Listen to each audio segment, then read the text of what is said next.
Ready start.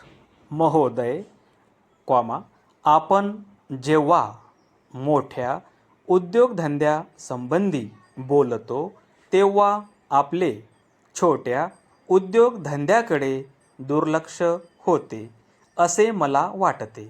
माझ्या मते छोट्या उद्योगधंद्याचे महत्त्व आपल्या विदर्भ भागामध्ये विशेष आहे. शेतीचा धंदा हा येथील एक प्रमुख व महत्त्वाचा धंदा आहे. ज्यांना दुसरे काहीच करता येत नाही किंवा दुसरे काही समजत नाही अशा अडाणी व सामान्य लोकांचा हा धंदा आहे असे समजले जाते. ही मोठी दुर्दैवाची गोष्ट आहे. या समजुतीमुळेच आम्ही आमची आर्थिक आत्महत्या करून घेतली आहे. तेव्हा या बाबतीत आपला दृष्टिकोन काय आहे हे फार महत्त्वाचे आहे. आपण विदर्भाच्या शेतीचा विचार करू. एक गोष्ट खरी की विदर्भातील शेती इतर भागातील शेतीच्या मानाने काही बाबतीत चांगली आहे. या भागातील जमीन काळी व सुपीक आहे. परंतु जमीन सुपीक आहे असे नुसते म्हटल्याने भागत नाही. या जमिनीत काही व्यापारी पिके निघतात.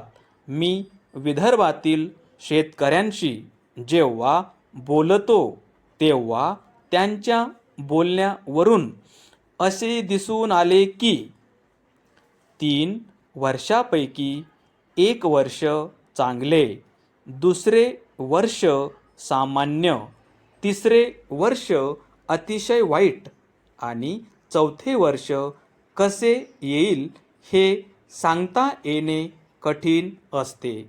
अशी ही येथील शेतीची परिस्थिती आहे.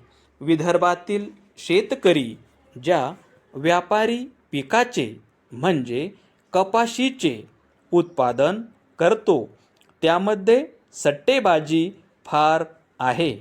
या सट्टेबाजीवरच या पिकांची किंमत अवलंबून असते. कपाशीच्या बाबतीतील ही सट्टेबाजी म्हणजे एकट्या भारताचेच नव्हे तर साऱ्या जगाचे दुर्भाग्य आहे. अशा अनिश्चित स्वरूपाच्या जागतिक बाजारामध्ये शेतकरी आपला माल नेतो तेव्हा अस्थिर परिस्थितीमुळे त्याच्या हाती काहीही लागत नाही. शेतीच्या अर्थव्यवस्थेतील हा मूलभूत दोष आहे. महाराष्ट्र राज्याच्या वाट्याला येणाऱ्या पाण्याचा थेंब न थेंब जरी आपण वापरला तरी 15 ते 20% एवढीच जमीन आपण पाटाच्या पाण्याखाली आणू शकतो. स्वयंप्रेरित व स्वयंचलित शक्ती निर्माण केल्या पाहिजेत.